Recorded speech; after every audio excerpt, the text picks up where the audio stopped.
জয় গৌর, জয় নিতাই। আজ 21শে আষাঢ় 1432 ও 6ই জুলাই 2025 রবিবার শয়ন একাদশী। আজ আমি চৈতন্য চরিতামৃত পাঠ করছি। আজ আমি পাঠ করছি শ্রী চৈতন্য চরিতামৃতের মধ্যলীলা প্রথম খণ্ড, ষষ্ঠ পরিচ্ছেদ, সার্বভৌম ভট্টাচার্য উদ্ধারের শ্লোক 174 থেকে 190। নারায়ণ হে নারায়ণ, ভবভয় হরণম নারায়ণ। শ্লোক 174। প্রণব যে মহাবাক্য ঈশ্বরের মূর্তি, প্রণব হইতে সর্ববেদ জগৎ উৎপত্তি। শ্লোকার্থ: মহাবাক্য প্রণব বা ওঙ্কার হল শব্দরূপে ভগবানের প্রকাশ, সুতরাং তা ভগবানেরই মূর্তি। এই প্রণব থেকে সর্ববেদ এবং জগতের উৎপত্তি হয়েছে। তাৎপর্য: প্রণব হল শব্দ ব্রহ্ম, তার এই দিব্য নাম রূপ শব্দ ব্রহ্ম হল মহাবাক্য, যার থেকে এই নশ্বর জড় জগতের সৃষ্টি হয়েছে। এই নশ্বর জগতে থাকাকালে কেউ যদি শব্দরূপে ভগবানের প্রকাশ এই দিব্য নামের আশ্রয় গ্রহণ করেন, তাহলে তিনি তার স্বরূপ সম্বন্ধে অবগত হয়ে ভগবানের সেবায় যুক্ত হতে পারেন। ইতি শ্লোক 174। শ্লোক 175। তত্ত্বমসি জীব হেতু প্রাদেশিক বাক্য, প্রণব না মানি তারে কহে মহাবাক্য। শ্লোকার্থ: তত্ত্বমসি, তুমি সেই। বেদের এই বাক্যটি জীবদের হৃদয়ঙ্গম হেতু প্রাদেশিক বাক্য, কিন্তু মহাবাক্য হচ্ছেন ওঙ্কার।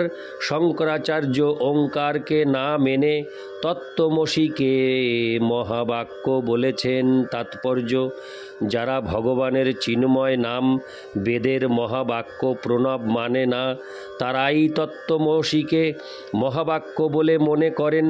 বাকচাতুর্যের দ্বারা শঙ্করাচার্য ঈশ্বর, জীব এবং জগৎ সম্বন্ধে এক বিভ্রান্তিজনক মতবাদ সৃষ্টি করার চেষ্টা করেছেন। প্রকৃতপক্ষে তত্ত্বমসি জীব, তার দেহকে তার স্বরূপ বলে ভুল না করার সাবধান বাণী। তাই তত্ত্বমসি বিশেষ করে বদ্ধ জীবদের জন্য, ওঙ্কার বা হরে কৃষ্ণ মহামন্ত্র মুক্ত জীবদের জন্য। শ্রীলরূপ গোস্বামী বলেছেন, ওই মুক্ত কুলৈরূপাশ্রমানম নামাষ্টক 1। ভগবানের দিব্য নাম মুক্ত পুরুষেরাই কেবল কীর্তন করেন। তেমনি পরীক্ষিত মহারাজ শ্রীমদ্ ভাগবত 10.1.4 বলেছেন, নিবৃত্ততৈরসৈ হরে কৃষ্ণ নিবৃত্ততৈরূপগীয়মানাৎ। যাদের জড় কামনা বাসনা সর্বতোভাবে নিবৃত্ত হয়েছে, বা যারা সমস্ত জড় কামনা বাসনা থেকে মুক্ত হয়ে চিন্ময় স্তরে অধিষ্ঠিত হয়েছেন, তারাই কেবল ভগবানকে প্রণাম ও কীর্তন করতে পারেন। জড় জগতের কলুষ থেকে মুক্ত না হলে ভগবানের নাম কীর্তন করা যায় না। অন্নাভিলাষিতা শূন্যং জ্ঞানকর্মাদ্যনাবৃতম।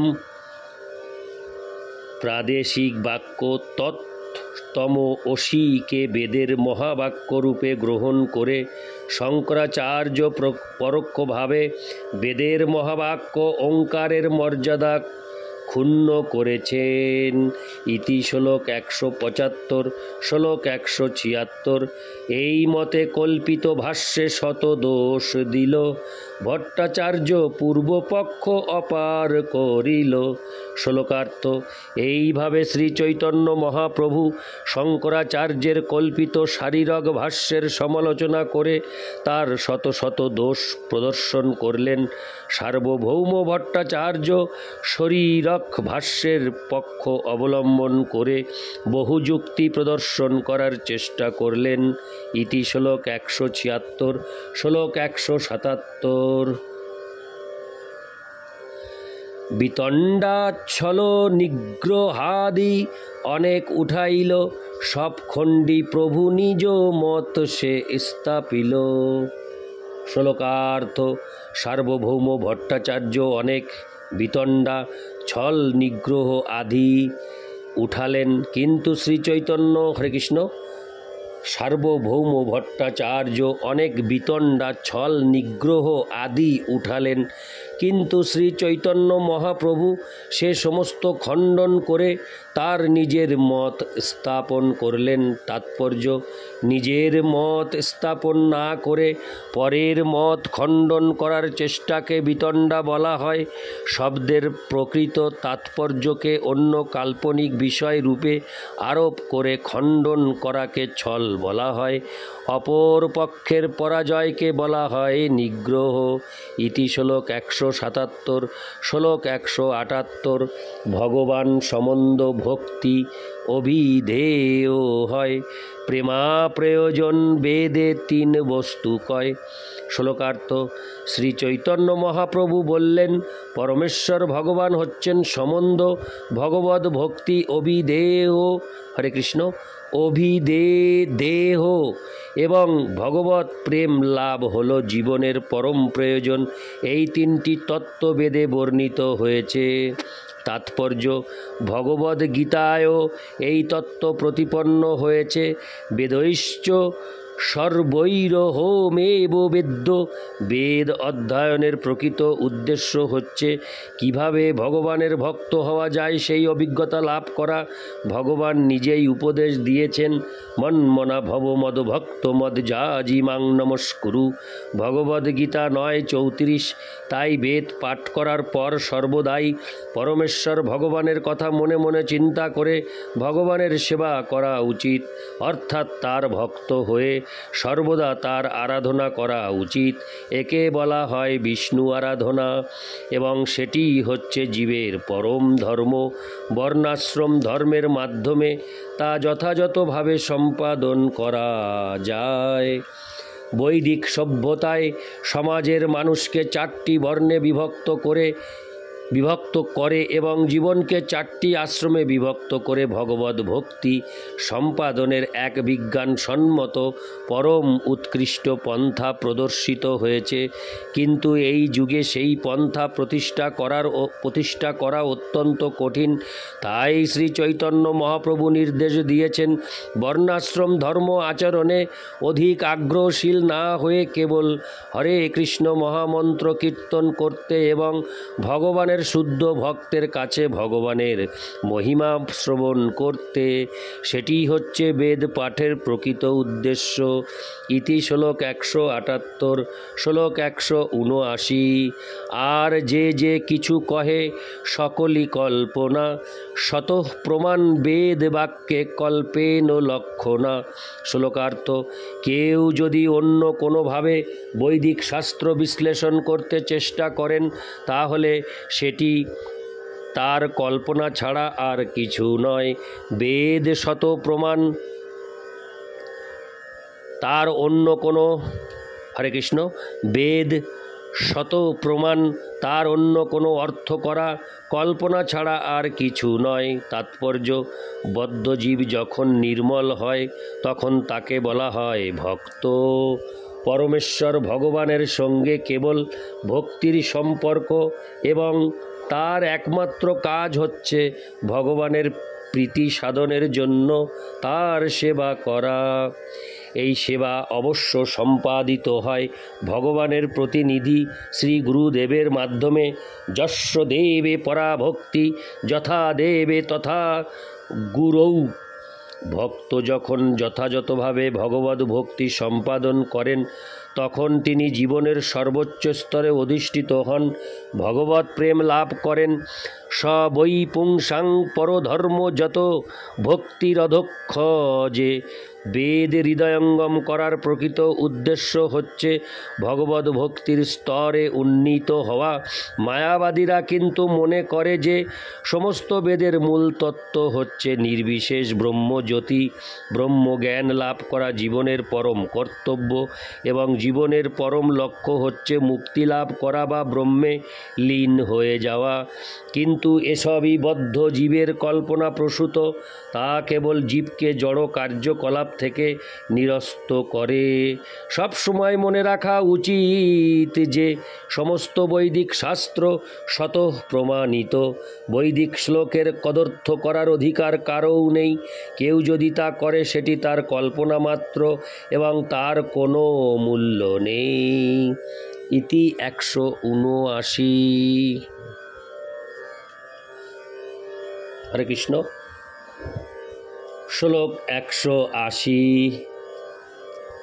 আচার্যের দোষ নাহি ঈশ্বর আজ্ঞা হইল, অতএব কল্পনা করি নাস্তিক শাস্ত্র কইল।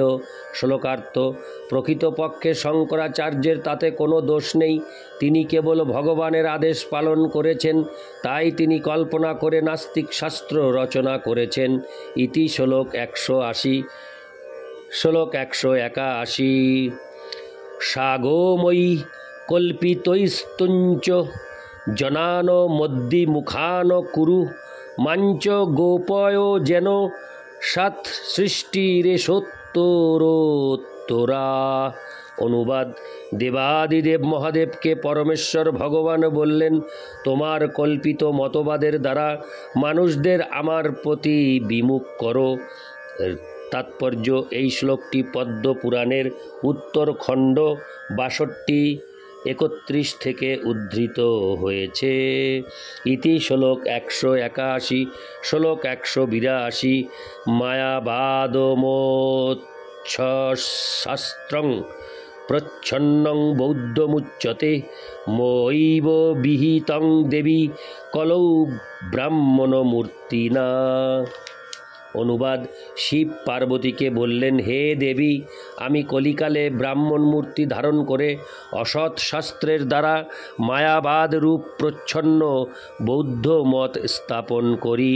তাৎপর্য: এখানে ব্রাহ্মণ মূর্তিনা শব্দে মায়াবাদ দর্শনের প্রবর্তক দাক্ষিণাত্যের মালাবার প্রদেশে উদ্ভূত শঙ্করাচার্যকে বোঝানো হয়েছে। মায়াবাদ দর্শনে বলা হয় ঈশ্বর, জীব এবং জগৎ মায়ার বিকার। এই নাস্তিক মতবাদ সমর্থন করার জন্য মায়াবাদীরা বেদ বিচারপরায়ণ এবং শ্রৌত পন্থার বিরোধী শাস্ত্রসমূহের উল্লেখ করে, যা মানুষকে পারমার্থিক জ্ঞান থেকে বঞ্চিত করে সকাম কর্ম এবং মনোধর্ম প্রসূত জ্ঞানের প্রতি আসক্ত করে। এই শ্লোকটি পদ্ম পুরাণের উত্তর খণ্ড 25-7 থেকে উদ্ধৃত।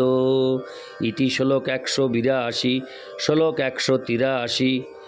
শুনি ভট্টাচার্য হইল পরম বিস্মিত, মুখে না নিঃস্বরে বাণী হইলা স্তম্ভিত। শ্লোকার্থ: তা শুনে সার্বভৌম ভট্টাচার্য পরম বিস্মিত হলেন। তিনি স্তম্ভিত হয়ে রইলেন এবং তার মুখ দিয়ে কোনো কথা বার হলো না। ইতি শ্লোক 183। শ্লোক 184। প্রভু কয়ে ভট্টাচার্য না কর বিস্ময়, ভগবানে ভক্তি পরম পুরুষার্থ হয়। শ্লোকার্থ: শ্রী চৈতন্য মহাপ্রভু তখন তাকে বললেন, সার্বভৌম ভট্টাচার্য বিস্মিত হয়েও না, প্রকৃতপক্ষে ভগবানে ভক্তি হচ্ছে পরম পুরুষার্থ। ইতি শ্লোক 184। শ্লোক 185। আত্মারাম পর্যন্ত করে ঈশ্বর ভজন, ওইছে অচিন্ত ভগবানের গুণগণ। শ্লোকার্থ: আত্মতৃপ্তি ঋষিরা পর্যন্ত পরমেশ্বর ভগবানের ভজনা করেন, এমনি অচিন্ত ভগবানের, হরে কৃষ্ণ, এমনই অচিন্ত ভগবানের গুণাবলী। ইতি শ্লোক 185। শ্লোক 186। আত্মারামাশ্চ মুনয় নির্গ্রস্তা অপুরুক্রমে কুর্বন্ত হইতু কিং ভক্তি মিথুম্ভূত গুণ হরি। অনুবাদ: আত্মাতে যারা রমণ করেন এরূপ বাসনা গ্রন্থি শূন্য মুনিরাও তদ্ভূত কার্য সম্পাদনকারী শ্রীকৃষ্ণে অহৈতুকী ভক্তি করেন, কেননা জগতে চিত্তহারি হরির এই রকম একটি গুণ আছে। তাৎপর্য: এই শ্লোকটি বিখ্যাত আত্মারাম শ্লোক, শ্রীমদ্ ভাগবত 1.7.10। ইতি শ্লোক 186, শ্লোক 187।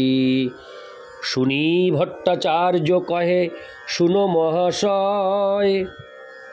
এই শ্লোকের অর্থ শুনিতে বাঞ্ছা হয়। শ্লোকার্থ: শ্রী চৈতন্য মহাপ্রভুর মুখে আত্মারাম শ্লোকটি শুনে সার্বভৌম ভট্টাচার্য শ্রী চৈতন্য মহাপ্রভুকে বললেন, মহাশয়, এই শ্লোকটির অর্থ শুনতে আমি অত্যন্ত আগ্রহী। ইতি শ্লোক 187, শ্লোক 188।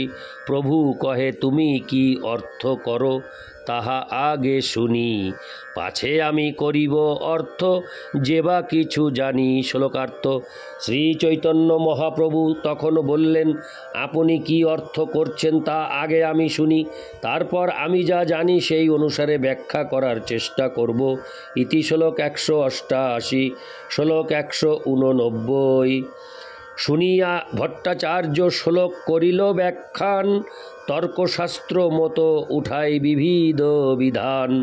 শ্লোকার্থ: তখন সার্বভৌম ভট্টাচার্য আত্মারাম শ্লোকের অর্থ বিশ্লেষণ করতে শুরু করলেন এবং তর্কশাস্ত্রের সিদ্ধান্ত অনুসারে তিনি বিবিধ বিধান উঠালেন।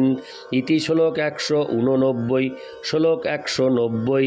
নববিধ অর্থ কইল শাস্ত্র মতলঙ্গা, শুনি প্রভু কহে কিছু ঈষৎ হাসিয়া। শ্লোকার্থ: সার্বভৌম ভট্টাচার্য শাস্ত্রের ভিত্তিতে আত্মারাম শ্লোকের 9টি অর্থ বিশ্লেষণ করলেন। সেই বিশ্লেষণ শুনে শ্রী চৈতন্য মহাপ্রভু ঈষৎ হেসে বলতে লাগলেন। তাৎপর্য: নৈমিষারণ্যে ঋষিরা আত্মারাম শ্লোকটির আলোচনা করেছিলেন। তারা সেই সভার সভাপতি শ্রীল সুত গোস্বামীকে প্রশ্ন করেছিলেন, চিন্ময় স্তরে অধিষ্ঠিত পরমহংস শ্রীল সুখদেব গোস্বামী কেন শ্রীকৃষ্ণের মহিমা আলোচনার প্রতি আকৃষ্ট হয়েছিলেন। অর্থাৎ তারা জানতে চেয়েছিলেন শ্রীল সুখদেব গোস্বামী কেন শ্রীমদ্ ভাগবত পাঠে ব্রতী হয়েছিলেন। ইতি শ্লোক 190। নারায়ণ হে নারায়ণ, ভবভয় হরণম নারায়ণ। জয় গৌর, জয় নিতাই।